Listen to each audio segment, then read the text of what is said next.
से ऊपर से ना। हम्म, नमस्ते। हाँ ईश्वर जी। उपासना परिवार के इस मासिक मिलन जून 2026 में आप सबका हार्दिक स्वागत है। आज का हमने विषय लिया है जो मैं आपको पहले दिखाना चाहता हूँ। योग दर्शन के आरंभ में ही पहले अध्याय, जैसा आप जानते हैं, योग दर्शन के 4 अध्याय हैं। तो पहले अध्याय का एक चौथा सूत्र है। उसका उसके व्यास भाष्य में एक दृष्टांत आया है, तो उसके बारे में मैं चर्चा करना चाहता हूँ।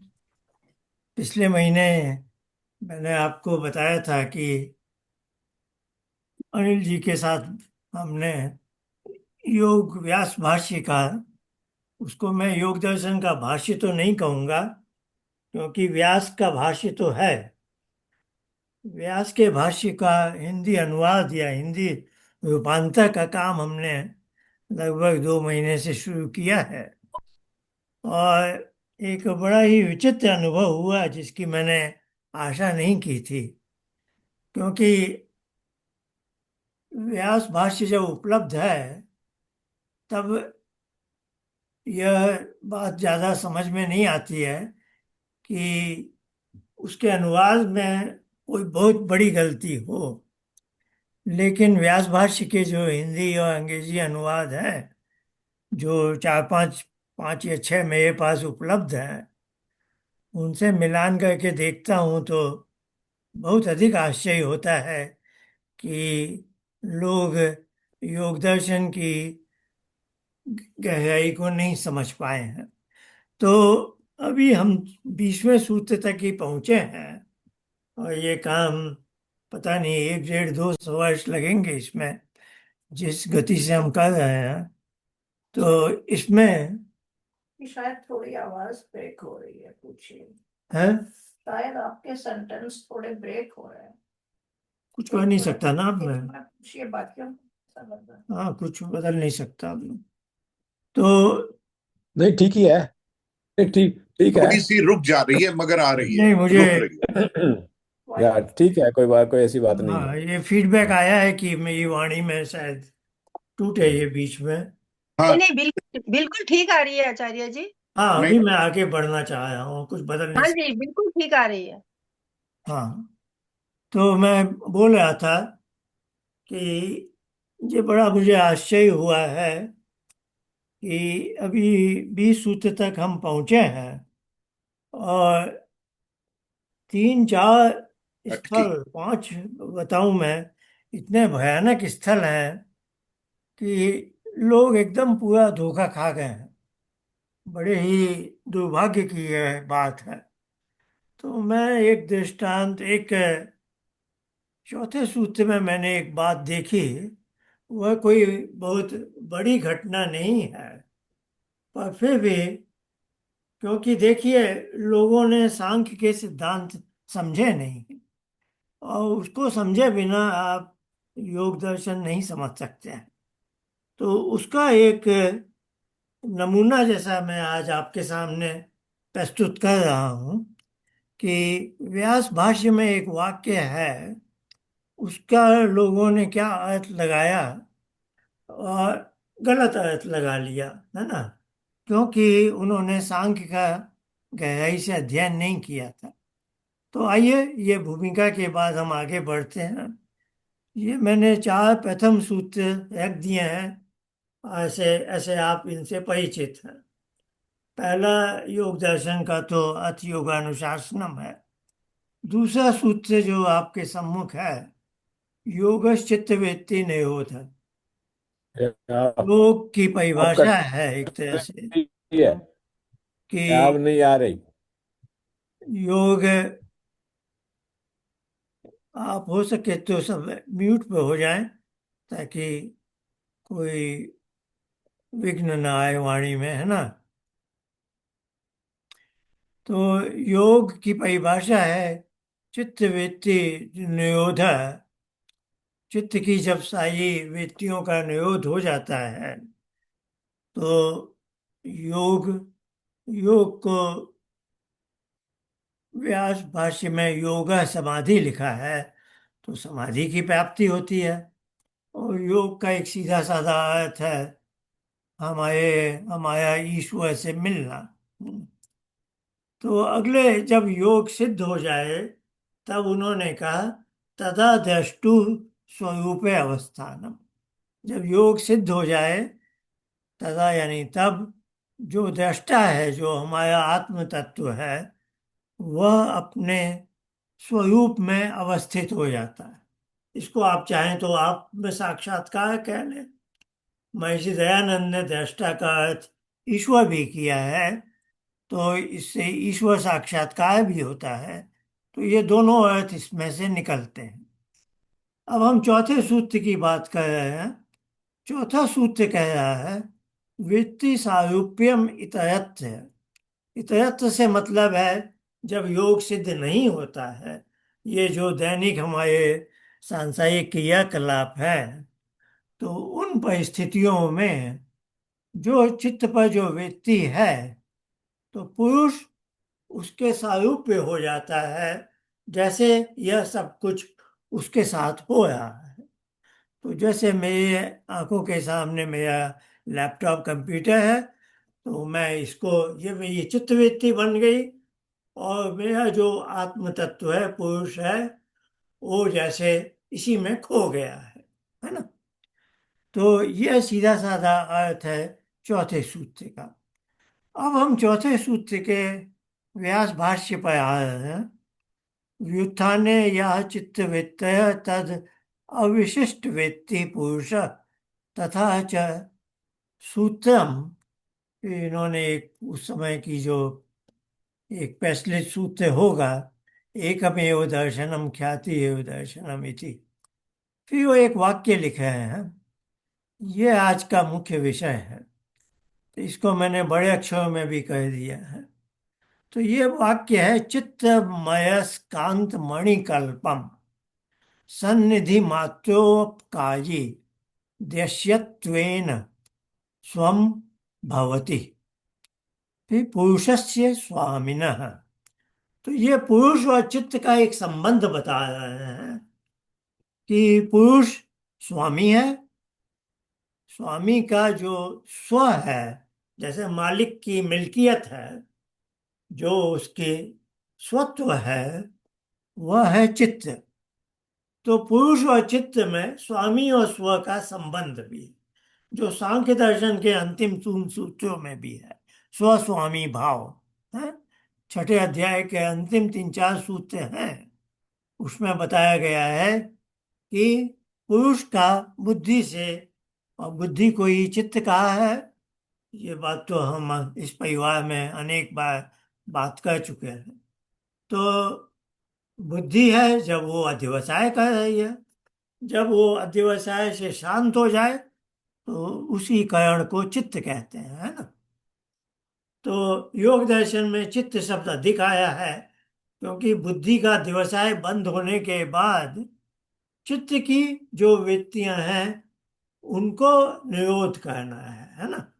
तो बुद्धि कहती वृत्तियों का निरोध हुए बिना तो चित्त भी नहीं बनेगा, है ना। तो योग की परिभाषा बुद्धि वृत्ति निरोध नहीं है, चित्त वृत्ति निरोध है।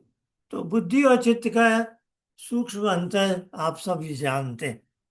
तो अभी उस संबंध को बताया है। तो ये वाक्य जब मेरे सामने आया महीने डेढ़ महीने पहले, तो पहला जो इसका अंश है चित्तम, चित्त है ना, ये नपुंसक लिंग का शब्द है, तो इसका प्रथमा में चित्तम है। फिर है अयस्कांत मणिकल्पम सन्निधि मात्र। सन्निधि यानी पुरुष के सानिध्य में आने से ऑटोमेटिकली उपकारी, यानी पुरुष के काम का, पुरुष का ये एक साधन है, इंस्ट्रूमेंट है, उसके ऊपर उपकार करता है। क्या? एक दृश्य को उपस्थित करके, दृश्यत्वेन, है ना, तृतीया एक वचन में क्या हो जाता है, तब उसका वह स्व हो जाता है पुरुष का। यह ऐसा संबंध है पुरुष और चित्त का। तो यहाँ आज हम चर्चा कर रहे हैं चित्त चित्तम अयस्कांत मणि कल्पम। अयस्कांत मणि कहते हैं चुंबक को, है। तो ये सांख्य में भी आता है, तो हम इस पर चर्चा कर चुके। तो जब ये वाक्य मैं और अनिल साथ बैठे हुए थे और हम इसका हिंदी रूपांतर बना रहे हैं, तो आते ही मुझे तो एक क्षण भी नहीं लगा। मैंने कहा कि चित्त, क्योंकि हमने देखिए वो सांख्य का सूत्र हमने देखा है, वो रखता हूं आपके सामने। यह है सांख्य का सूत्र, पहले अध्याय का 145वां सूत्र। तो यह प्रकरण है सांख्य में जीवात्मा के बारे में, है ना, कि हम जो जीव हैं, तो इसमें आत्म तत्व जो पुरुष कहलाता है, वो तो हमारा चेतना है, हमारी चेतना है। और बंध में हम जब आए तो पुरुष को बंध से बांध दिया गया। उसको हृदय ग्रंथि कहते हैं। एक विचित्र तरह की गांठ है, विलक्षण गांठ है। तो उसी गांठ का, उसी संबंध का बताया जा रहा है। तो सांख्य में ये सूत्र, मैं तो सांख्य भाष्य लिख ही चुका हूं। तो सांख्य में हमने देखा कि ये पहले अध्याय का 145वां सूत्र क्या बोल रहा है कि जड़ प्रकाश अयोगात, यानी वो जो बुद्धि है, चित्त है, उसमें ज्ञान का प्रकाश देने की सामर्थ्य नहीं है, योग्यता नहीं है। जड़ के प्रकाश, वो जड़ तत्व है, प्रकृति का प्रथम कार्य है, प्रकृति से बना है, जो सत्व रजस तमस त्रिगुणात्मकता है उसमें। तो वो जड़ पदार्थ है, उसमें ज्ञान का प्रकाश का अयोग है, यानी उसमें वो चीज है ही नहीं। उसमें जड़ प्रकाश अयोगात, है ना। लेकिन ये बुद्धि ज्ञान का प्रकाश देती है। ये बुद्धि तो हमें ज्ञान का प्रकाश देती है, पर बुद्धि में अपना प्रकाश देने की योग्यता नहीं है। तो ये बुद्धि ज्ञान का प्रकाश कैसे देती है? ये देती है क्योंकि पुरुष में चैतन्य का प्रकाश है। तो पुरुष के चैतन्य के प्रकाश से प्रकाशित होकर हमारी बुद्धि ज्ञान का प्रकाश देने लग जाती है। आप समझ गए ना? बहुत गहरा संबंध बताया गया। जैसे चंद्रमा का अपना कोई प्रकाश नहीं है, और सूर्य के प्रकाश से प्रकाशित होकर चंद्रमा प्रकाश देता है रात के समय, है ना। तो वैसी ही बात कही है। तो मैं तो ये सूत्र का भाष्य वगैरह सब कह ही चुका था। तो मेरे सामने जब व्यास का ये वाक्य आया, तो मुझे एक क्षण भी नहीं लगा। मैंने कहा कि असली चुंबक तो पुरुष है। उस चुंबक के सामने लोहा जब आ जाता है, तो लोहे में भी चुंबकत्व आ जाता है। तो ये सेकेंडरी चुंबक है। तो ये जो चित्त है, इसको क्या बोला गया? चुंबक के समान कल्पम। तो मैं समझ गया, ये कल्पम से जो पद की समाप्ति की है, उसमें ये नहीं कहा जाए कि चित्त चुंबक है। चित्त चुंबक जैसा बन जाता है। तो ये मैंने अर्थ किया। अभी थोड़े दिनों पहले मैं थोड़ा बीच बीच में रुक कर देखता हूँ कि दूसरे महानुभावों ने क्या अर्थ किया। तो मैं वो अर्थ आपको दिखा रहा हूँ। तब मैंने, तो आपको थोड़ा अनुमान लगेगा कि ये व्यास भाष्य का हिंदी अनुवाद करने में भी लोग कितना धोखा खा गए हैं, है ना। और ईश्वर की कृपा से हमें सांख्य के सिद्धांत समझ में आ गए हैं, तो हमें उसमें बहुत सहायता मिल रही है। तो ये है डॉक्टर सुरेश चंद्र श्रीवास्तव का सांख्य का व्यास भाष्य का हिंदी अनुवाद। चित्त अर्थात बुद्धि चुंबक के समान सन्निहित, तो ये उनका अनुवाद है। एक स्वामी विजयानाश्रम है, उन्होंने भी क्या है, चित्त चुंबक पत्थर के समान। एक आचार्य राजवीर शास्त्री जी हैं, उन्होंने क्या किया, क्योंकि चित्त अयस्कांत मणि चुंबक के समान समीप होने, यानी चुंबक है या चुंबक के समान है। ये प्रोफेसर वुड्स हैं हार्वर्ड यूनिवर्सिटी के। इन्होंने भी योग पर बहुत बड़ी काम किया, बहुत बड़ा काम किया। तो व्यास भाष्य का अंग्रेजी अनुवाद किया है। चित्त को ये माइंड स्टफ लिखे हैं। तो वही मैंने कहा ना, चित्त को लेकर सारी दुनिया अंधकार में है, और मोटी मोटी किताबें भी लिखे हैं। तो अज्ञान का ही प्रसार हो रहा है आजकल योग के नाम पर ज्यादातर, कोई भी। तो इन्होंने कहा mind stuff is like a magnet. अब एक है हमारे पास, उनका भी यो व्यास भाष्य का अंग्रेजी अनुवाद है, बंगाली बाबा। तो the mind like a lodestone by direct proximity becomes the helping mate of the purusha, ऐसे लिखे। एक है, ये भी पश्चिम के बड़े विद्वान हैं, टेवर लेगेट, mind is like a magnet serving by. तो इन्होंने ये नहीं समझा कि असली मैग्नेट तो पुरुष है भाई। पुरुष की चुंबक के सामने तो लोहा भी मैग्नेट जैसा बन गया। तो ये पुरुष का जो नाम आया है बगल में कि पुरुष स्वामिना है, ये बताना ही भूल गए कि असली मैग्नेट तो पुरुष है, उसके सामने लोहा भी मैग्नेट जैसा बन गया है। तो मैंने भी ये कल्पम जो, क्योंकि व्यास जी भी, उनका भी, वो भी तो ऋषि हैं। अब उन्होंने चित्तम अयस्कांत मणि तो नहीं लिखा, या मणि इव भी नहीं लिखा, इव भी लिख देते कि उसके समान। उन्होंने तो क्या किया, मणि कल्पम लिखा। अब कल्पम पर ध्यान देना होगा। तो मैंने भी इस पर विचार किया कि व्यास तो गलत नहीं हो सकते ना।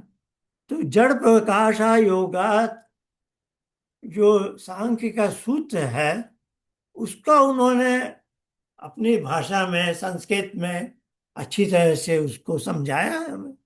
पर समझने वाले को समझने का यत्न भी करना चाहिए। तो हमने उसका ध्यान दिया। तो मैं अभी आपको, अरे वो तो मैं कहाँ से लाऊंगा अब मैं, एक मिनट, मैंने तैयारी ठीक की नहीं है, एक मिनट में जरा, क्योंकि आजकल एआई से काफी सहायता मिल जाती है। तो इस प्रस्तुति में मैं दो बातें आपको बताने चाह रहा हूं कि व्यास भाष्य होते हुए भी विद्वानों ने कितना धोखा खाया। और एक आपको बताना चाह रहा हूं कि एआई की सहायता लेना बड़ी अच्छी बात है ना। एआई की हमें सहायता मिल जाती है, लेकिन उसमें हमें बहुत सावधान भी होना है। तो अभी मैं वो खोल के मुझे रखना चाहिए था, लेकिन मेरा कई चीजें हाथ में हैं तो गड़बड़ हो ही जाती है। तो अभी मैं वो एक खोल रहा हूँ, एक इंटरनेट पर मैंने एक एआई टूल है गूगल वालों का, जेमिनाई। तो उससे हम बात करते हैं कभी कभी। तो उससे ये कल्पम के बारे में मैंने बातचीत की। तो वो आपको दिखाना चाह रहा हूँ कि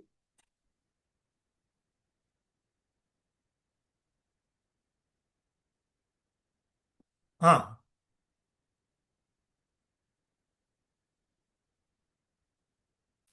तो अब मैं आपको कि एआई का हमें उपयोग लेना है, लेकिन बहुत उसमें सावधान भी रहना चाहिए।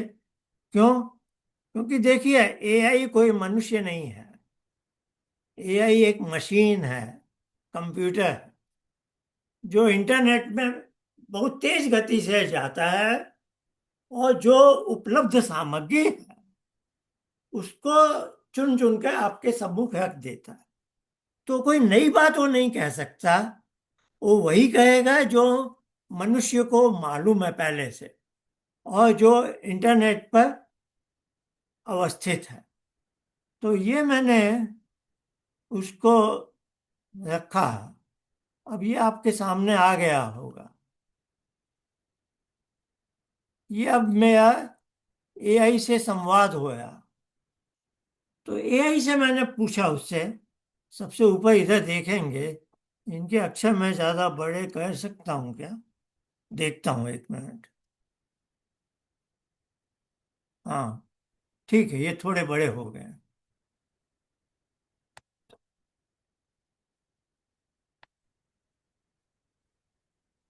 तो ये मणिकल्पम का अर्थ मैंने पूछा उससे, तो क्या कहा एआई, ये जेमिनाई वाला? मणिकल्पम एक संस्कृत शब्द है जिसका, क्योंकि मैं तो कल्पम के बारे में जानना चाह रहा था कि ये लोगों ने गलती कैसे की है इतने। तो मणिकल्पम एक संस्कृत शब्द है जिसका शाब्दिक अर्थ मणिकल्प के समान, मणि जैसा या उत्कृष्ट रत्न के तुल्य होता है। यह शब्द दो मुख्य भागों से मिलकर बना है। मणि, इसका अर्थ रत्न, हीरा या कोई बहुमूल्य। कल्पम, संस्कृत व्याकरण में जब किसी शब्द के अंत में कल्प प्रत्यय जुड़ता है तो उसका अर्थ लगभग समान, सदृश या थोड़ा सा कम। थोड़ा सा कम, असल में ये वाला अर्थ है।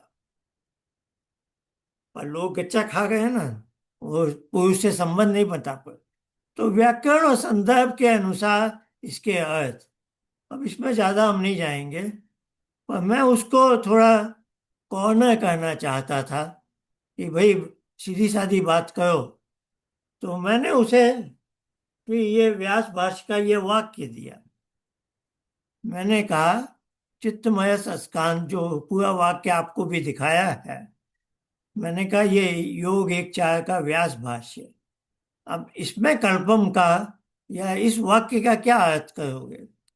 तब वो कहता है, यह उद्धरण महर्षि पतंजलि का योग सूत्र के प्रथम अध्याय के चौथे सूत्र पर महर्षि व्यास के व्यास भाष्य से लिया गया।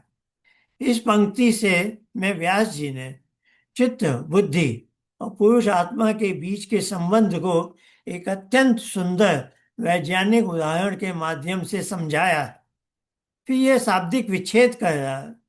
चित्त, मन, बुद्धि अयस्कांत मणि अर्थात चुंबक के समान है, जो केवल अपनी निकटता मात्र से ही उपकार, सहायता या क्रियाशीलता उत्पन्न कर देता है। दृश्यत्वे, दृश्य होने के कारण, स्वम भवति पुरुषस्य स्वामिनः, अपने स्वामी पुरुष की संपत्ति या स्व ऑब्जेक्ट बन जाता है। तो इसने उस वाक्य का यह अर्थ बताया, पर यह अर्थ वैसा ही है जैसे दूसरे महानुभाव ने किया। अब वह दार्शनिक व्याख्या कर रहा है। तो चुंबकीय आकर्षण का उदाहरण, जैसे एक लोहा चुंबक के पास आते ही बिना किसी भौतिक जुड़ाव के अपने आप हिलने डुलने लगता है, ठीक वैसे ही चेतन पुरुष की केवल उपस्थिति मात्र से जड़ चित्त सक्रिय हो उठता है। पर यहां भी वो ये नहीं बोल रहा है कि प्राइमरी चुंबक पुरुष है, ये नहीं बोल रहा हूं, है ना? ये बात नहीं समझ में आए, क्योंकि इंटरनेट पे किसी ने ये नहीं कहा। अब ये, अब मैंने उससे पूछा, अब मैं उससे पूछ रहा हूं, क्या यहाँ ऐसा अर्थ संभव है ना? जो मैं अर्थ लगाया हूं, मैं उससे पूछ रहा हूं, क्या ये ऐसा संभव है कि पुरुष की उपमा चुंबक से है, जिसके सानिध्य मात्र से चित्त पुरुष के उपकारार्थ दृश्य बनकर उसका स्व कहलाता है। ये आगे क्यों नहीं दिखाया, पता नहीं, ये आगे भी मैंने कुछ लिखा होगा। हाँ, तो ये इसको तुरंत नकार रहा है, ये कह रहा है नहीं, व्याकरण और सांख्य योग दर्शन के स्थापित सिद्धांतों के अनुसार यह संभव नहीं है। यानी मैं बोल रहा हूं कि असल में पुरुष चुंबक है और पुरुष के सानिध्य में चित्त चुंबकत्व को प्राप्त करके सेकेंडरी चुंबक बन रहा है। ये कह रहा है नहीं, ऐसा है ही नहीं, क्योंकि इसको इंटरनेट में ऐसा कुछ दिखा ही नहीं, है ना? तो आपके जो है सोचे गए अर्थ में तीन मूलभूत दार्शनिक और व्याकरणिक अशुद्धियां, तो मेरे अर्थ में तीन अशुद्धियां बताया। व्याकरण की दृष्टि से उपमा चित्त की है, पुरुष की नहीं। पुरुष कभी स्वामी बनता नहीं, वह नित्य स्वामी है। अब ये कोई एक नई बात लाया मेरे सामने। फिर लोहे में चुंबकत्व आना और चित्त में चैतन्य आना मूल अंतर है। तो ये मेरी बात को एकदम उसने निरस्त कर दिया, कैंसिल कर दिया, काट दिया। मैंने कहा ये क्या बात है भाई। फिर मैंने एक और कुछ पूछा, मैं भी पीछा नहीं छोड़ रहा था। क्या व्याकरण की दृष्टि से मणिकल्पम का यह अर्थ संभव है? चित्त becomes responsive to a magnet rather than चित्त is like a magnet। अभी भी मैं उसको घुमा फिरा के समझाने की कोशिश कर रहा हूं। फिर वो कह रहा है नहीं, व्याकरण की दृष्टि से मणिकल्पम का यह अर्थ भी संभव नहीं है भाई। फिर वो कल्प प्रत्यय का व्याकरण नियम मुझे बताया। तो मैंने कहा चलो भाई, मैं भी हार नहीं मानने वाला था। तो अंत में जो होता है, मैंने अपना हुक्म का इक्का चल दिया। अब मैंने इसको एक और रास्ता दिया कि चित्त is like a magnet, implicitly indicating that पुरुष इज द रियल मैग्नेट। क्या यह अर्थ संभव है? नहीं, इसका भी वो मना करेगा। तो जो मैं आपको बोल रहा था, अंत में मैंने अपनी बात रखी, क्योंकि अभी तक मैंने उसे सांख्य का एक 145 बताया ही नहीं है। और सांख्य का एक 145 का सही अर्थ दुनिया में किसी ने पकड़ा भी नहीं है। तो वो तो इंटरनेट में उपलब्ध भी नहीं है। हाँ, तो अब मैंने उसको कहा, सांख्य एक 145 के अनुसार चित्त बुद्धि में ज्ञान का प्रकाश देने की सामर्थ्य पुरुष के चैतन्य से प्राप्त होती है, जिसे योग एक चार के व्यास भाष्य में चित्तम अयस्कांत मणिकल्पम कह के कहा गया। अब इसके उत्तर में बेचारे को बोलना ही पड़ा। तब वो कह रहा है, आपकी यह संगति अत्यंत मौलिक, सुंदर और दार्शनिक रूप से विचारणीय है। आपने सांख्य सूत्र एक 145 के चेतन प्रकाश और योग भाष्य एक चार के चुंबक दृष्टांत को आपस में जोड़ने के लिए जो तर्क दिया है, वह एक विशेष अर्थ संभावना को जन्म देता है। आपके इस तर्क को यदि हम प्रतिबिंबवाद, रिफ्लेक्शन थ्योरी और चैतन्य के संक्रमण के चश्मे से देखें, तो इसकी दार्शनिक संगति इस प्रकार समझी जा सकती है। अब वो बता रहा है कि हाँ, ये देखने लायक चीज है, ये एक मौलिक सोच है। और अपने ढंग से वो बता रहा है, लोहे में अस्थायी चुंबकत्व, इंड्यूस्ड मैग्नेटिज्म, मणिकल्पम का अर्थ लोहे पर लागू करना, इस संगति में आने वाले दार्शनिक अड़चन।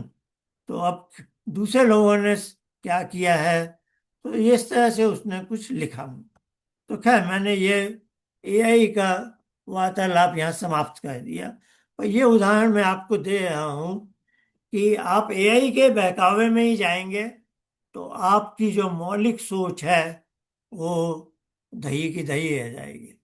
आप एआई का उपयोग अवश्य कीजिए, लेकिन सोच समझ कर, है ना। तो ये बात हमने अभी यहाँ देखी।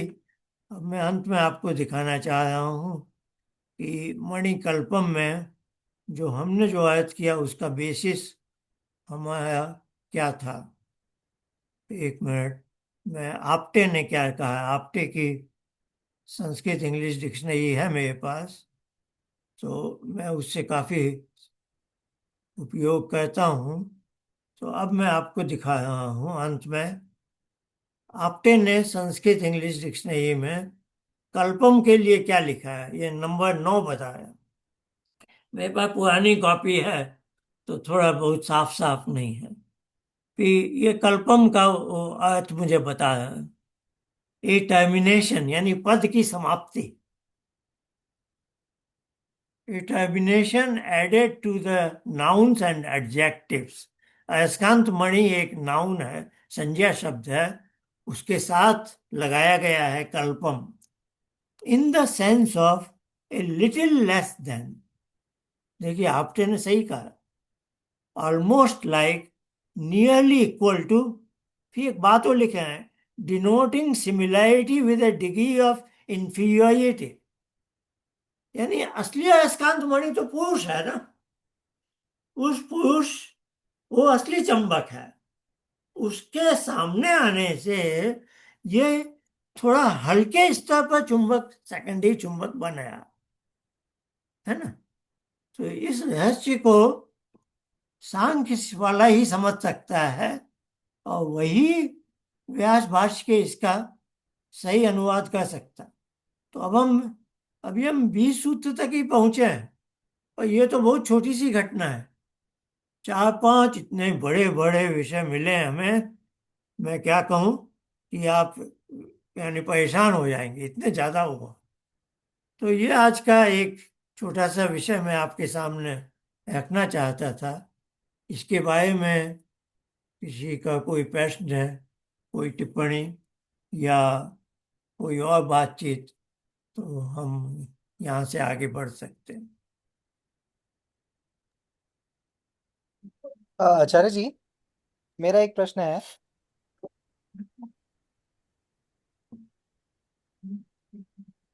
हाँ, बोलिए। मैं पूछ सकता हूँ आचार्य जी? इसमें जैसे ये आपने बहुत अच्छे से अर्थ करके बताया, हमको आज अच्छे से समझाया। इसमें मुझे ये पूछना है कि जब ये गलत अर्थ होता है तो इस अर्थ के कारण और किस तरह की योग को समझने में भ्रांति किस तरह से उत्पन्न हो सकती है, उस पर भी थोड़ा आप प्रकाश डालेंगे क्या? कि हम कहाँ कहाँ भटक सकते हैं इसके कारण व्यवहार में। नहीं अनिल, हम बैठ कर देख रहे हैं, और जैसे जैसे हम आगे बढ़ते जा रहे हैं, हैरानी मेरी बहुत बढ़ती जा रही है। और समझ में नहीं आ रहा मुझे कि लोग, यदि आपको चित्त शब्द ही नहीं मालूम था, आपने ये पुस्तकें लिखी क्यों फिर? मुझे बड़ा, बहुत अधिक एक तरह का कभी कभी आवेश, यानी आक्रोश, क्या मैं कहूँ, बहुत बुरा लगता है। मैं स्वयं कहीं कोई विषय पर पुस्तक लिखूं, और कुछ मौलिक सिद्धांत से मेरा मेरा एकदम मेरी दृढ़ता न हो, तो मैं उस पुस्तक को लिखूंगा नहीं मैं। तो इन्होंने कैसे ये किया? क्योंकि आप चित्त को सही नहीं जानते हैं, तो चित्त लगभग, मैंने एक दिन लिखा है यहाँ कागज पर, दिखाता हूँ। अनिल से भी मैंने पूछा। चित्त शब्द पतंजलि के योग सूत्रों में 17 बार है, 195 सूत्रों में 17 बार, और व्यास भाष्य में 107 बार लगभग। ये इतना गिनना इतना आसान नहीं है, क्योंकि चित्तेन शब्द आएगा, तो आप कंप्यूटर से सर्च करेंगे तो थोड़ा, है ना, इतना आसान नहीं है। पर फिर भी ये संख्याएं लगभग पक्की हैं, प्लस माइनस 2-4 हो सकता है। तो व्यास भाष्य में 107 बार, और पतंजलि के सूत्रों में 17 बार, 124 बार चित्त शब्द आया है। और आपको चित्त शब्द का अर्थ नहीं मालूम है, आप कैसे अटकलें लगा रहे हैं और कैसे अनुवाद कर रहे हैं, मेरी समझ में नहीं आया। और फिर भी लोगों ने पुस्तकें लिख दी हैं। पर ये हुआ है। अब हम कुछ ऐसे शब्दों में आए हैं, अब प्रत्यय शब्द है। अब ये अष्टाध्यायी का एकदम आरंभिक है, प्रत्यय पयश्च। इंग्लिश में भी प्रत्यय को सफिक्स बोलते हैं, जो बाद में लगाया जाता है। तो एक धातु होता है, धातु का अपना अस्तित्व है। लगभग 2000 धातु है संस्कृत में, और विभिन्न प्रत्यय हैं। प्रत्यय उसके साथ लगता है कि दोनों मिलकर एक शब्द बनता है, वो एक तीसरी चीज होती है। और प्रत्यय का अपना स्वतंत्र अस्तित्व है, जो धातु के साथ आएगा तब वो मिलन होगा उनका। अब ये प्रत्यय शब्द इनको नहीं मालूम। अब ये मनमाना अर्थ कहते जा रहे हैं। कोई ज्ञान वृत्ति बोल रहा है, कोई क्या बोल रहा है, कोई क्या। और एक शब्द है संस्कार का, उसका भी हमने सांख्य में पकड़ा कि भाई अहंकार जो हमारी डिवाइस है, उसमें सब संस्कार स्टोर करके रखे गए हैं। अब ये संस्कार अहंकार में जो पिछला ज्ञान है, कर्म है, भोग है, उनके संस्कार हैं। अब यहां एक शब्द आया है बड़े विचित्र ढंग से, चित्त का संस्कार। अब यह जो चित्त का संस्कार है, यह वो अहंकार वाला संस्कार नहीं है जो वहां कॉपी है। ये चित्त का संस्कार है कि चित्त एकाग्र भूमि में जा रहा है या चित्त निरुद्ध भूमि में जाता है या नहीं है, या व्युत्थान चित्त कहलाता है जो सामान्यतः क्षिप्त उसमें जो दुनियादारी में लगे रहते हैं हम लोग, है ना। तो वो चित्त का संस्कार है कि अब ऐसे चित्त वाले को जो क्षिप्त मूड विक्षिप्त भूमि में ही है, आप पहले दिन बोलो ध्यान करने बैठ जाओ तो मुश्किल तो होती है ना बेचारे को, क्योंकि उसे एकाग्र भूमि में जाना है। क्योंकि उसका चित्त के संस्कार जो एकाग्र भूमि वाला है, वो तो संस्कार पिछले जन्म से सोया पड़ा है, पर संस्कार है उसे जागृत करना है। तो चित्त का संस्कार व्यास के शब्दों में और पतंजलि के शब्दों में भी एक अलग ढंग से आया है ना। तो ये शब्द अपने विशेष टेक्निकल टर्म है। टेक्निकल टर्म के साथ आप उनकी हत्या नहीं कर सकते, और उनका सही अर्थ आपको नहीं मालूम है तो आप शास्त्र के साथ न्याय नहीं कर सकते, है ना। तो ऐसे बहुत उदाहरण अभी हम 20 सूत्र तक ही पहुंचे हैं, और देख रहा हूं मैं कि कहाँ कैसी भयानक गलतियां हुई हैं। और यहाँ मुझे ऐसा नहीं लगता है कि व्यास भाष्य का हम एक अच्छा स्टैंडर्ड 24 कैरेट वाला हिंदी अनुवाद कर भी दें तो कोई बहुत बड़ी क्रांति आएगी, ऐसा कुछ नहीं है। क्योंकि यह एकेडमिक क्षेत्र का ही विषय रहेगा। जो बहुत स्वाध्याय कर सकते हैं वो ही ये सब समझने के लिए पढ़ेंगे, है ना। पर हाँ, एक स्टैंडर्ड सही अनुवाद मिल जाए तो भला तो बहुत होगा बाद में। जी लेकिन सांख्य से जो हमें मिल गया वो 3:33 का सही अर्थ, और जिसके माध्यम से धारणा ध्यान समाधि के अंतरंग योग में प्रवेश, वो एक बहुत क्रांतिकारी चीज हो गई थी।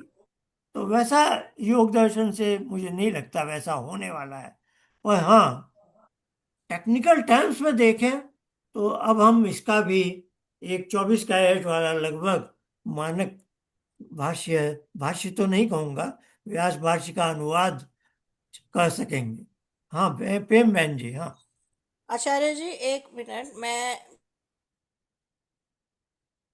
हाँ, प्रेम बहन जी बोल रहे प्रेम हैं। जी, रौनक ने जो प्रश्न पूछा मैं उसको थोड़ा सा अच्छा, हाँ बोलिए। बता दूं कि जैसे महर्षि दयानंद से पहले सायण, महीधर, उव्वट आदि ने वेदों के भाष्य किए थे, है ना। लेकिन उनके भाष्यों में और महर्षि दयानंद ने जब भाष्य किए, जब उन्होंने सही अर्थ खोले, तब लोगों को पता लगा कि वेद गडरियों के गीत या जो उन्होंने भाष्य किया उनमें कितनी गलतियां थी।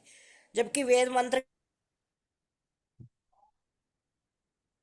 के तो संस्कृत के प्रकांड विद्वान थे, है ना। जो जैसे वेदों के सही भाष्य महर्षि दयानंद द्वारा जब विधि प्रतिपादित कर दी गई और ऋग्वेद का कर दिया गया, उसके पश्चात जो अंतर पड़ा, और जो आर्य समाज की बैकग्राउंड के लोग हैं या जो आर्ष पद्धति को जानते हैं, वे इसे अधिक बेहतर अप्रिशिएट कर सकेंगे, समझ सकेंगे कि क्या अंतर पड़ा। क्योंकि जो पारंपरिक माइंडसेट, पौराणिक माइंडसेट है, वो पूरा विश्व का जो इतिहास बदला कि वेदों को जैसा अश्लील और गंदा और गलत उन भाषियों ने सिद्ध कर रखा था उनके प्रकाश में, वेद वह नहीं है। आज दुनिया उसे दूसरे रूप में देख सकती है। और पूरी भारतीय, उसे भारतीय तो नहीं कहना चाहिए, पूरी मानवीय सभ्यता का प्रारंभ किस ज्ञान से हुआ है। तो ये पूरा पर्सपेक्टिव में चीज़ों के सही अर्थ ना होने और होने का यह बहुत बड़ा उदाहरण है कि जब नहीं होते कि दयानंद के जीवन में यही सबसे बड़ा उनका, इसीलिए स्वामी दयानंद को परम वेदोद्धारक कहा जाता है। उनका सबसे बड़ा योगदान, लोग सोशल बोलते हैं, सोशल वोशल तो बहुत दयानंद को छोटा करना, दयानंद का सबसे बड़ा विश्व इतिहास में योगदान है, वे परम वेदोद्धारक थे, उन्होंने वेदों का उद्धार किया। तो यही चीज अब यहाँ है कि इससे पहले क्या अर्थ हो रहे हैं गोलगप्पाड़े, और अब सही अर्थ खुलने पर क्या हो रहा है, यही अंतर है बेटा। धन्यवाद। जी जी, बहुत बहुत धन्यवाद आचार्य जी। हाँ, बहुत अच्छा। प्रेम बहन जी बोलिए। हाँ जी आचार्य जी, मैं पूछना चाह रही थी कि ये जो हमारे चित्त पे अस्य कांत मणि जो के सदृश काम करता है, हमारी बुद्धि पर जो भी प्रकाश आता है, चित्त से जो भी आता है उसको दिखाता है, ऑल्दो कोई संबंध नहीं है उनका, मगर बिकॉज का और चंद्र का कहा कि रोशनी आती है तो उसको पता है, तो ये आपके खाली कुछ चित्त शब्द की। टूट गए थे। हाँ जी। आपने प्रकाश की बात की, उसके बाद क्या था?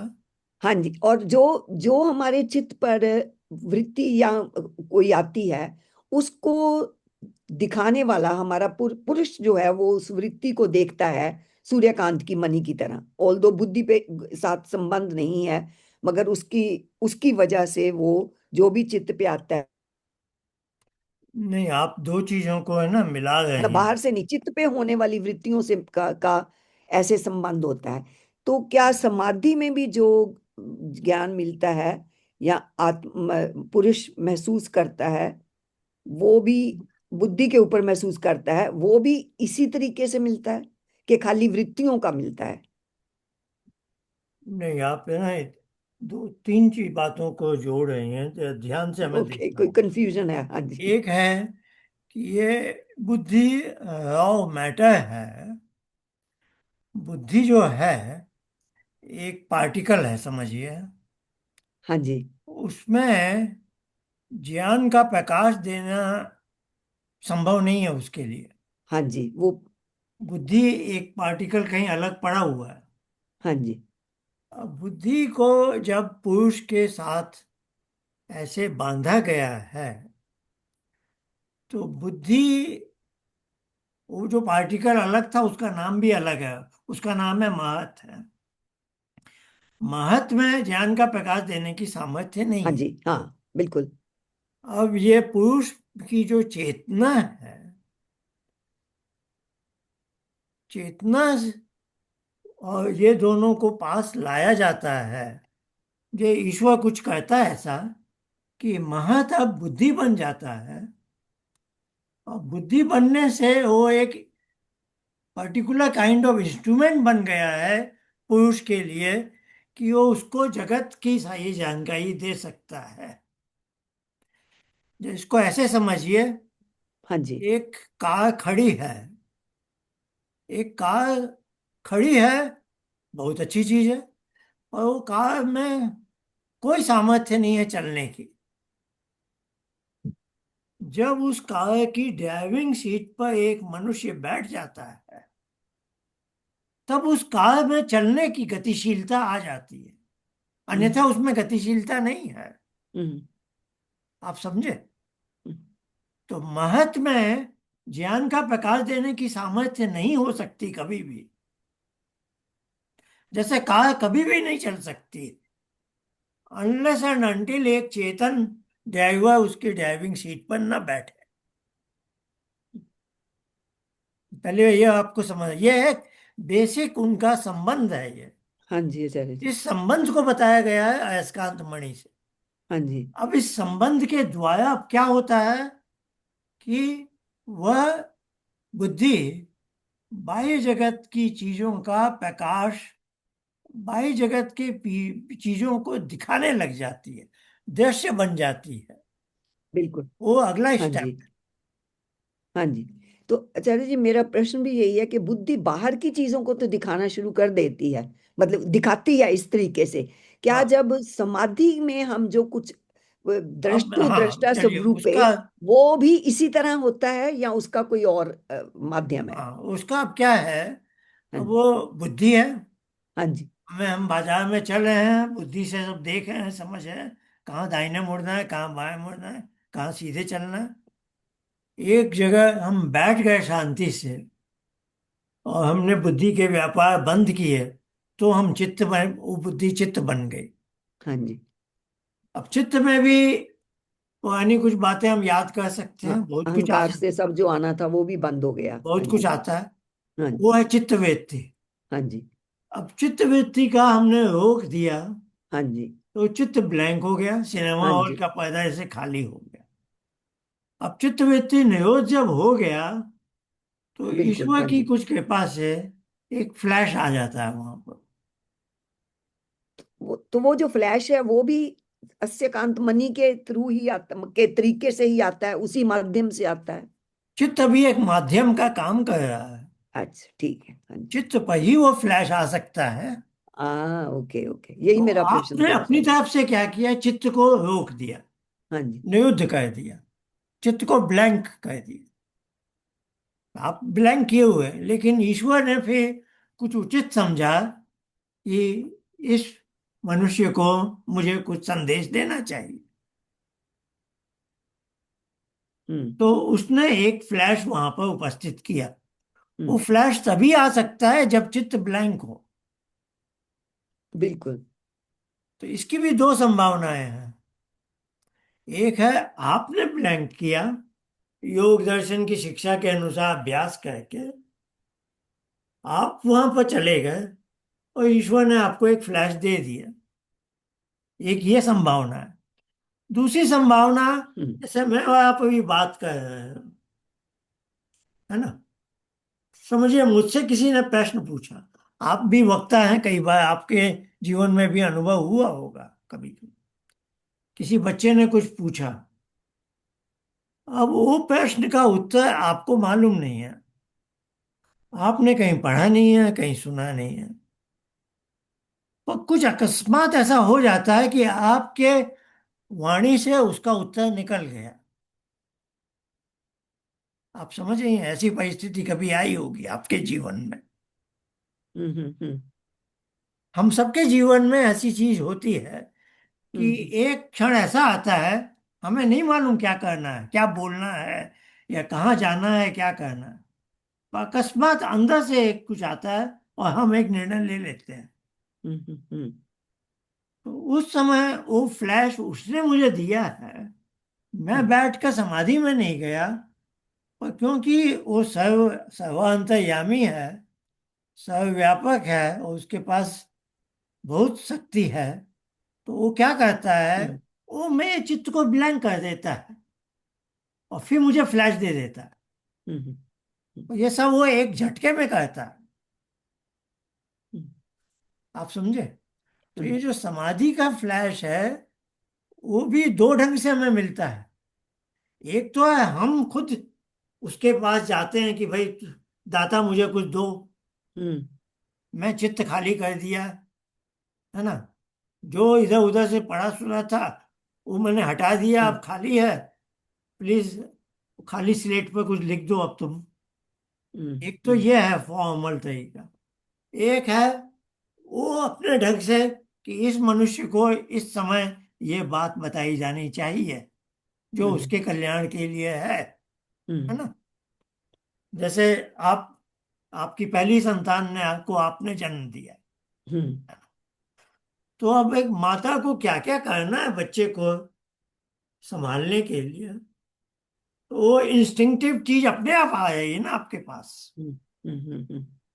आपको स्कूल थोड़े गए कि मदरहुड के लिए क्या क्या है मुझे कोई सीखना। हम्म। हम्म। ईश्वर ने आपको तैयार कर दिया ना। हम्म। हम्म। तो ईश्वर अपने ढंग से कभी भी समाधि वो फ्लैश दे सकता है। हम्म।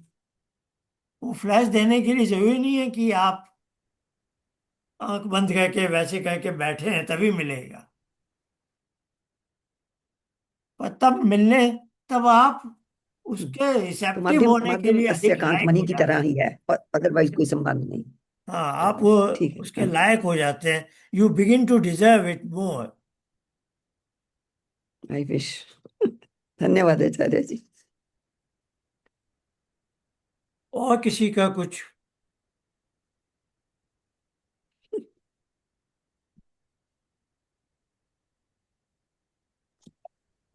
मगर आचार्य जी, लेन देन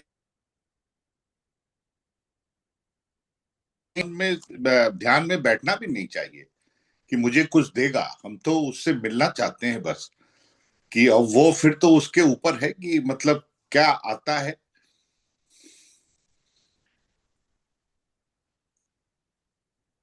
हाँ, वो तो वो अधिक जानता है ना कि मुझे कब क्या, किस परिस्थिति में, किस क्षण क्या मिलना चाहिए। हाँ वही तो, हम्म, सब छोड़ के जो पूरा समर्पण करके, बिल्कुल सही कहा आपने। वो, he will decide how and when and where I get it. हाँ, हम बस अपने अंदर उसकी पात्रता बढ़ा सकते हैं अपनी। हाँ, और वो मांग के हो सकता है हमारा फोकस भी हटने लगे कि हमें ऐसी बुद्धि दो कि हमें ये आ जाए, हमें ये ज्ञान दे दो कि वो समझ में आए। तो then we might get deviated rather than getting into एकाग्र स्थिति में। बिल्कुल, अब गायत्री मंत्र की भी वही भावना है कि भर्गो देवस्य धीमहि, तुम्हारा जो इतना विलक्षण प्रकाश है उसको मैं धारण करूं, धियो यो न प्रचोदयात्, जो मेरी बुद्धि को प्रेरणा दे। तो बुद्धि को ही हम सही दिशा में ले जाना, यही एक चुनौती होती है ना?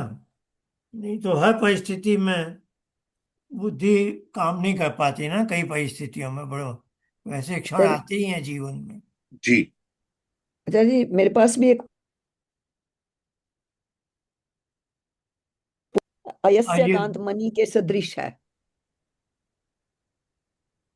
चित्त को बोला है कि चित्त अस्य कांत मणि के हाँ, वही सदृश है है। ना को, तो मैंने, सत्यपति जी की क्योंकि पुस्तक अब में भी जैसे ऐसा ही अनिल के है। साथ हम बैठते हैं तो योग का कोई सूत्र है या व्यास का कुछ कथन है, तो हमें तुरंत समझ में आ जाता है इसका सांख्य के किस सूत्र से संबंध है।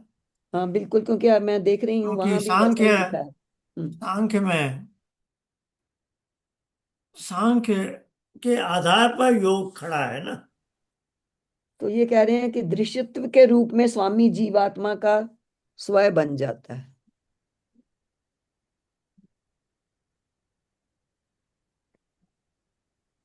चित्त दृश्य बन रहा है, दृष्टा तो पुरुष है। पुरुष हाँ है। जी। हाँ। और ये दृश्य बना कैसे? जैसे कार, बहुत सारी कार पार्किंग में खड़ी हैं, चल तो नहीं रही है हम्म। है ना? महत है, महत तो बुद्धि नहीं बन जाता ना। महत बुद्धि कैसे हम्म। बनता है कि उसमें एक ज्ञान का प्रकाश, अब ज्ञान का प्रकाश क्या उन्होंने उपमा दी थी, चुंबकत्व से। जैसे हम्म। एक चुंबक के सामने लोहा भी चुंबक बन जाता है, पर थोड़ा हल्के स्तर का। हल्के स्तर का। लोहे चुंबक के सामने कील आ जाए हम्म। तो कील में भी चुंबकत्व आ गया, वो हम्म। कील दूसरे कील को दूसरे आकृष्ट कर कील को लेती है। आगे ले लेती है। तो ये जो पहली कील है हम्म। उसमें चुंबकत्व कहाँ से आया? उसको आप कह दें ये चुंबक के समान है, वो बात तो सही नहीं है ना भाई। हम्म। आपको यह कहना होगा कि असली चुंबक तो पुरुष है भाई। हाँ या, तो चित्त थोड़ी हो सकता, चित्त के ऊपर चित्त तो या हाँ, तो ये आप बस अयस्कांत मणि कल्पम का कह दें आप, ये चुंबक कैसी है काम करे। भाई तो हाँ, चुंबक आचार्य जैसी जी, कोई चीज, एक लोहा चुंबक जैसा कब कैसे होगा? कैसे हो सकता है? क्योंकि हाँ। एक बड़ी चुंबक उसके आसपास है। हाँ। हाँ। आपका अर्थ आचार्य जी इस सूत्र के साथ है। हाँ। चित्त में चुंबकत्व उत्पन्न होता है आत्मा हम्म। के कारण, और इसीलिए वो क्या करता है, वो जैसे चित्त जो रिपोजिटरी से खींचता है ना वृत्तियों को दिखाने के लिए, तो ये उसकी इस प्रॉपर्टी को दिखा रहा है, और ये सूत्र भी यही कह रहा है, वृत्ति नहीं, सारूप्य चित्त मित्र है। और जो अहंकार वाला संबंध अलग है वो। अभी क्या है, चित्त, बुद्धि मुझे ज्ञान कैसे देती है? सीधी सी बात है। हम्म। बुद्धि मुझे ज्ञान कैसे देती है? बुद्धि एक, जैसे ईंट का टुकड़ा है वैसे बुद्धि एक जड़ पदार्थ है ना, एक पार्टिकल है। समझिए एक ईंट है आपके सामने, अब ईंट क्या आपको ज्ञान का प्रकाश दे देगी क्या? हम्म। नहीं। ईंट वो सारे काम कर सकती है क्या जो आपकी बुद्धि करती है? नहीं। तो बहुत सूक्ष्म दृष्टि से देखें तो ये सारा संसार ईंट से बना है। हम्म, तो प्रकृति है। सूक्ष्म जगत में सब कुछ महत से बना है। तो महत इज द बिल्डिंग ब्लॉक ना। जैसे स्थूल सारे मकान अलग हजारों लाखों तरह के हैं, लेकिन सबकी ईंट तो कॉमन है ना। एक ही प्रकार की ईंट से लाखों तरह के मकान बन गए हैं। वैसे ही सूक्ष्म जगत में द बिल्डिंग ब्लॉक इज महत। अब महत को थोड़ी देर के लिए एक ईंट समझ लिए, तो ईंट क्या आपको ज्ञान का प्रकाश दे सकती है क्या? नहीं दे नहीं। सकती। तो ईश्वर की ये तो विलक्षण, बनी ये है। तो ईश्वर की काई गई है ना। ईश्वर ने उस ईंट जैसे महत पार्टिकल को ऐसा बना दिया है कि वो मुझे सारी दुनिया से जोड़ रहा है। बुद्धि के माध्यम से ही तो मैं दुनिया को जानता हूं। तो बुद्धि मुझे सारी दुनिया का दृश्य दिखा देती है। कैसे? कैसे दिखाती है? क्योंकि वो दृश्य बन जाती है। और ये हो क्यों रहा है? ये हो रहा है कि उसने बहुत फंडामेंटल चीज पुरुष से प्राप्त की है। हाँ, वो मैं फंडामेंटल जो वही। चीज है हम्म। नॉलेज को प्रोसेस करने की, हाँ। है ना, नॉलेज बन जाए। ये हम इसका कोई उदाहरण है नहीं दुनिया में, हम बता नहीं सकते। At the hmm. Very fundamental level पुरुष और चित्त कैसे काम करते हैं, हम्म। इसका कोई उदाहरण है ही नहीं। वही अपने आप में एक देश है।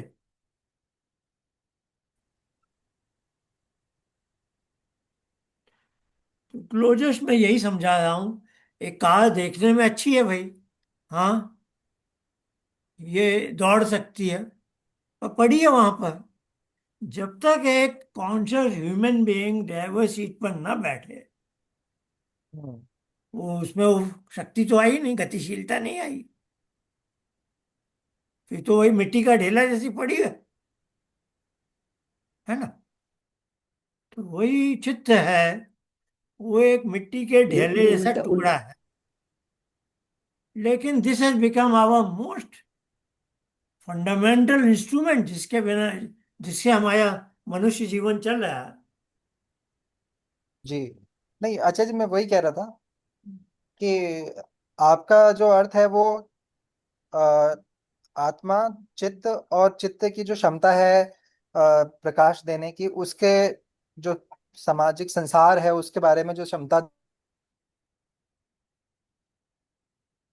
गलत अर्थ है उसको अगर देखें तो गलत अर्थ में सिर्फ चित्त और आत्मा के बारे में डिस्कशन हो रहा है, उसके अंदर वो कैपेबिलिटी कैसे आ रही है वो चीज नहीं आ रही है।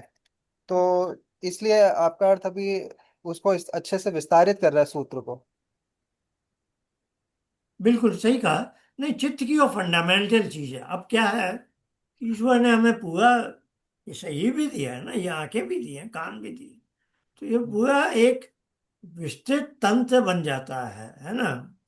अब है, अब बुद्धि पर कहाँ कहाँ से, इसी को हम बोलते हैं प्रत्यय। अब ये जो बुद्धि के ऊपर जो कुछ पड़ रहा है वो है प्रत्यय। अब ये प्रत्यय कहाँ से आ सकता है? एक तो बाह्य जगत से आ सकता है।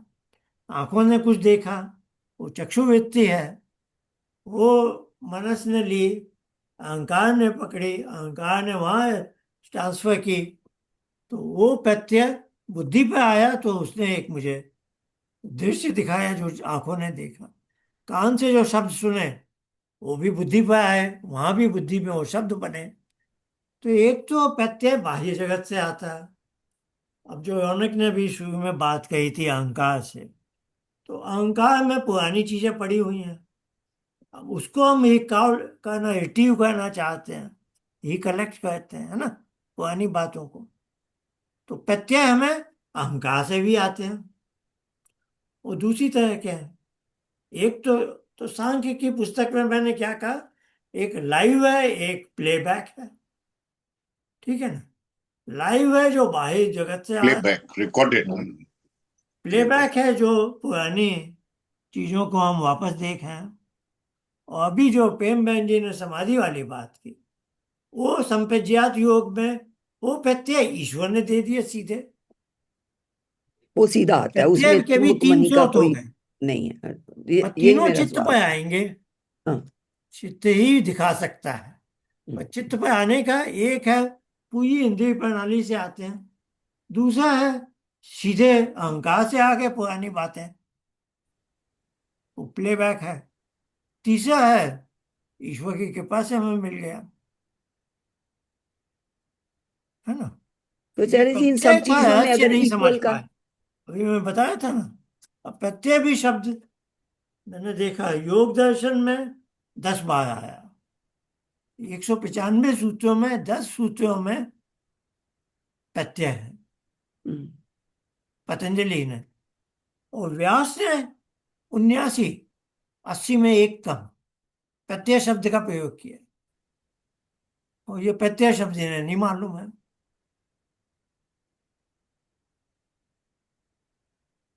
तो प्रत्यय और चित्त मिलकर बनी चित्तवृत्ति, जो ज्ञान दे रही है। तो उन्होंने प्रत्यय का ज्ञान वृत्ति कह दिया। वो प्रत्यय और धातु दो अलग चीजें हैं, तब बनता है एक तीसरी चीज शब्द। तो ये बहुत बारीकियां हैं, टेक्निकलिटी बहुत ज्यादा है, सबके समझना आसान नहीं है ये। ये पर चित्त मुझे के दुख इस चुंबकत्व बात के का है कारण है, कि ऐसे कह सकते हैं। है चित्त में ये जो प्रत्यय को खींचने की जो क्षमता है, इसको इससे रिलेट कर सकते हैं क्या कि ये चित्त में चुंबकत्व है, इस कारण चित्त ये प्रत्ययों को संसार से हमारे पास लेके आ पाता है, इसमें ही क्षमता इसलिए नहीं आती है। नहीं, रौनक ये गलत मत। चित्त के चुंबकत्व से ये मत समझो कि चित्त खींच रहा है कुछ। चित्त का ये, जैसे आंख बंद कर दी तो चित्त पर चक्षुवृत्ति नहीं बन रही है ना। चुंबकत्व तो दिखाने के लिए ये है। चित्त, क्योंकि हमारा हमारा यही आ गया चित्त का संस्कार। हमारे ऑर्डिनरीली जो जनसामान्य दुनिया है, मैन ऑन द स्ट्रीट, उसने अपने चित्त को, इसको हम बोलते हैं व्युत्थित चित्त, यानी जो क्षिप्त मूल और विक्षिप्त भूमि में ही काम करता है। तो इसको बस यही सब पसंद है, इसको चुंबकत्व तो मत बोलो, है ना। तो हमारे चित्त को क्या पसंद है? बाहर का देखना नहीं है, तो अपनी पिछली बातों को दोहराना देखना। हमारा चित्त खाली बैठने को तो तैयार रहता ही नहीं ना। नहीं तो उसका उसका आचार्य जी, उसका धर्म है लगातार हमको कुछ ना कुछ बताना, और हाँ, उसके धर्म के विपरीत ही हम ध्यान में जाते हैं जब हम वो चीजों को रोक लेते हैं। तो आचार्य जी, जब एक अवस्था आती है ध्यान की, तो तो वही मैंने व्यास उपनिषद। व्यास ने क्या कहा, चित्त का व्युत्थान में जाना, चित्त के व्युत्थान संस्कार जी, हैं जो चित्त का धर्म है। धर्म है वो दिस इज तो व्हाट उसका। चित्त इज सपोज टू डू। फिर ये भी कहा, चित्त का निरोध संस्कार भी चित्त का धर्म है। चित्त में वो भी एक काबिलियत है, सामर्थ्य है, तो उसको हमें जागृत करना पड़ता है। हम ओहो, ध्यान का ये तो, अभ्यास करने को क्यों बोलते हैं लोगों को? ये एकदम आप नई ध्यान का बात है। अभ्यास नहीं करोगे तो चित्त कभी एकाग्र भूमि में जाएगा ही नहीं ना। तो चित्त तो वही तीन भूमियां उसको पसंद है, हम्म। क्षिप्त वो मूल और उसका विक्षिप्त भूमि। अभ्यास, हम बेसिकली चित्त को ये प्रैक्टिस करा रहे हैं कि जितनी देर मैं ध्यान में बैठूं तो मुझे कुछ मत दो। तो basically we are not stopping वृत्तिज only, rather we are training the चित्त एज वेल, कि हाँ मुझे कुछ बिल्कुल, नहीं चाहिए। उसको बता रहे और हैं भाई। वो चीजें धीरे तुम धीरे नींद जब हम, में भी हम जाते हैं तो तुम शांत तो होते ही हो ना भाई। हाँ, चित्त को नींद में जाने के लिए बुद्धि को चित्त बनना पड़ता है पहले तो, और फिर चित्त को शांत होना पड़ता है ताकि थोड़ी गहरी नींद आए। नहीं तो वही स्वप्न वाली आएगी कि 6-8 घंटे के बाद भी लगा कि हमें तो आराम मिला ही नहीं ठीक से, है ना। तो नींद लेने के लिए भी चित्त को शांत होना पड़ता है। तो ध्यान समाधि में जाने के लिए भी करने होना ही पड़ेगा, है ना। आचार्य जी, किसी को ये अनुभव हुआ है क्या कि अगर वो समाधि में है, क्योंकि ध्यान में आचार्य जी मैंने नोट किया है अपने आप भी, और मैंने उपनिषद में भी पढ़ा है, मेडिटेशन के बाद, तो आपके आई कुछ कैन शब्द मेक टूट आउट कि गए थे, क्या। आपके आपके शब्द उपनिषद के बाद टूट गए थे। नहीं, मैं ये कह रहा था आचार्य जी कि जो ध्यान की अवस्था है उसमें एक एहसास होता है कि हमारे चारों तरफ कुछ आ रहा है, हम मगर हम उनको रोके हुए हैं, और अगर मैं कोशिश करूं अपने ध्यान के बाद तो मैं जान सकता हूं कि ये क्या आ रहा है। ये मैंने एक समाधि की स्थिति में किसी ने अनुभव किया होगा, विच लुक्स लाइक कि वृत्तियां तो बन रही हैं आचार्य जी, वो उनका कार्यक्रम कभी नहीं रुकेगा, मगर ध्यान की अवस्था में आ रही है, मुझको पता है, मगर मैं बिल्कुल नोटिस नहीं कर रहा हूं। मगर एक दो उपनिषद पढ़ा कि अगर मैं ध्यान के बाद कोशिश करूं कि क्या आ रहा था, तो मैं शायद उनका भान लगा सकता हूं। मगर क्या ऐसा समाधि में संभव है कि ये जो कारोबार है संस्कार देखिए, इसके दो उस समय। संभावनाएं हैं। एक तो है, टेक्निकली क्या है, ध्यान की प्राप्ति है चित्त की एकाग्र भूमि में, और समाधि की प्राप्ति है चित्त की निरुद्ध भूमि में, है ना। जी जी। ये टेक्निकलिटी है। और एकाग्र भूमि के अभ्यास के बाद ही किसी का चित्त निरुद्ध भूमि में जा सकता है ना। कुछ एक्सेप्शन है, वो हम छोड़ देते हैं। तो हर किसी को अभ्यास ऐसा ही करना पड़ता है कि पहले तो हम एकाग्र भूमि में पहुंच जाएं। अब एकाग्र भूमि का जब अभ्यास करते हैं तो तीसरे अध्याय में शायद 10वां या 11वां सूत्र है, तो 9वें सूत्र में है कि हमारे व्युत्थान के संस्कार दबाए जाएं, तब चित्त के निरोध के संस्कार उत्पन्न होगी, है ना। ये, और इसको निरोध परिणाम कहते हैं। ये तीसरे अध्याय ओके। का 9वां सूत्र है ना। इसका अभ्यास हो जाए तो एक मनुष्य का चित्त थोड़ा कहलाता है, थोड़ा समाधि परिणाम मिला उसे, जो है कि थोड़ा आंशिक हो समाहित चित्त वाला बन गया। अब समाहित चित्त वाले बनने पर चलो इन तीन भूमियां जो है, जो जनरल है ना, क्षिप्त मूढ़ और विक्षिप्त, जी। ये इनसे पये जा सकता है। तो अब यहाँ उसकी यात्रा शुरू होती है। अब यात्रा शुरू होती है तो क्या होगा, तो कहते हैं कि चित्त में सब तरह के अर्थ पाने की उसकी सामर्थ्य है, सर्वार्थता। पर उसको हम दबाएं और एकाग्रता को बढ़ाएं, उसको उन्होंने नाम दिया एकाग्रता परिणाम। यानी अब ये चित्त एकाग्र भूमि में जा सकता है। तो हम्म। आपने जो कहा कि बहुत कुछ आ रहा है और उसे हम समझिए रोकने की कोशिश कर रहे हैं, तो इसका एक संभावना है कि आप सर्वार्थता, सब तरह की बातों को जानने के बदले एकाग्रता में आपको यत्न कर रहे हैं, एकाग्रता का। एक संभावना ये है। हम्म। दूसरी संभावना क्या है, दूसरी संभावना है कि आप निरुद्ध भूमि में हैं। निरुद्ध भूमि में आप हैं तो आपका चित्तवृत्ति निरोध हो गया है। अब वो जो चीज आना चाह रही है वो असल में ईश्वर की तरफ से वो फ्लैश है ना। तो वो यदि वैसा है तो आ ही जाएगा, आप उसे रोक भी नहीं सकेंगे। तो वो होगा, वो जो चीज आना चाह रही है वो आपको संप्रज्ञात समाधि का कोई ज्ञान, कोई फ्लैश दिलाएगी, है ना। तो ये दोनों संभावनाएं हैं। एक है अनवांटेड, जो आपको एकाग्र भूमि में हम्म। एकाग्रता की ओर नहीं जाने दे रही है। दूसरी है कि संप्रज्ञात योग का कोई फ्लैश आया है, और मेरे ख्याल से वो तो ऐसे भी आएगा ही। उसको हम रोक नहीं सकते। हम्म। समझ पाए हैं क्या आप जो मैं बोल। हाँ, मतलब ये सवाल मेरे मन में अक्सर आता था कि जैसे ऋषियों ने जब सुषुप्ति का आनंद देखा, या ऐसा आनंद लिया जाए, तो मैं कह रहा था क्या किसी ऋषि ने यह भी प्रयास किया कि ये जो वृत्तियां बनना है, हम बजाय उनको रोके, हम 1 घंटे के लिए उनका व्यापार ही बंद कर दें कि वो बने ही ना। एक इडियाटिक क्वेश्चन है, but I use to think कि क्या उस व्यापार को एक कदम पीछे जाके रोका जा सकता है। बट मुझे नहीं लगता कि वो तो नेचुरल प्रोसेस है, वो धर्म है कि अहंकार में संस्कारों से वृत्तियां बनती ही रहेंगी, उल्लास करती रहेंगी। नहीं, यही तो चुनौती है कि अहंकार ये से मन में प्रश्न आता वृत्तियां था।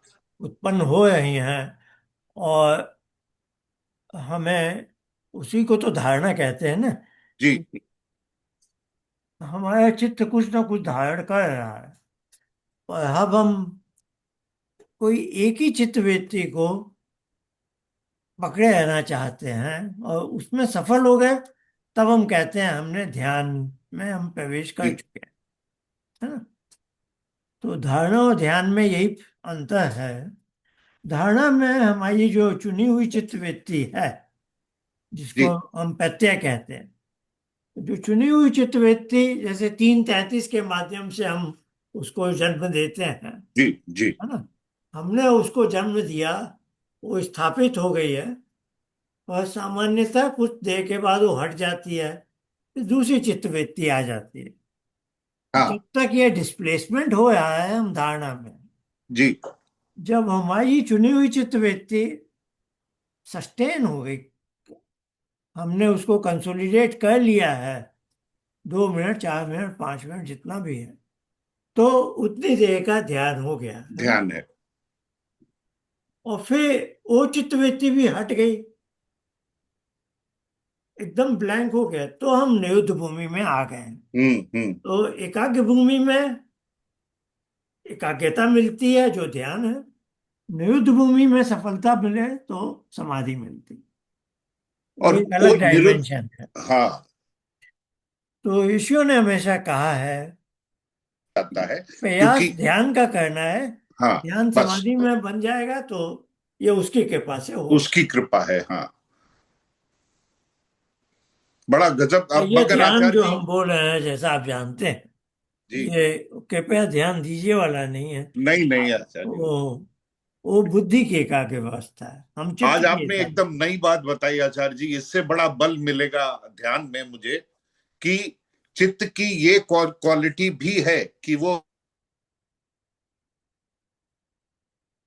मैं सोचता था इसका काम है लगातार मेरी सेवा करना, जो भी वृत्तियां बनने लेके आता रहे, पेश करता रहे।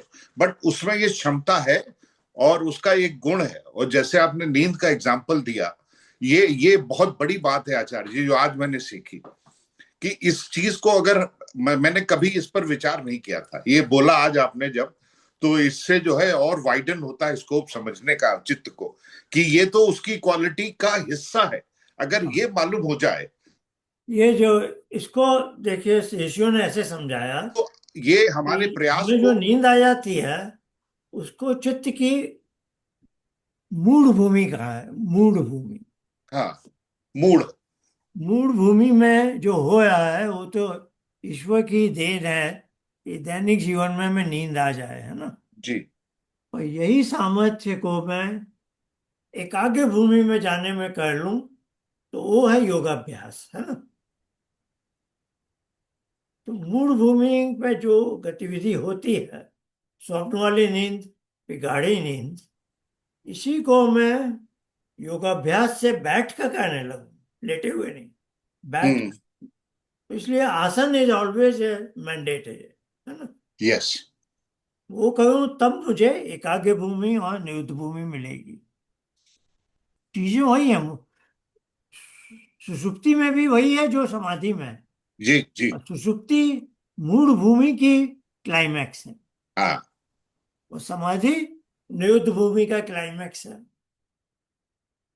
मूल भूमि का चेतनता क्लाइमैक्स की पराकाष्ठा डिफॉल्ट है। में हर मनुष्य को मिलता है, है जी। ना। लेकिन एकाग्र भूमि और निरुद्ध भूमि केवल योगाभ्यास से मिलती है।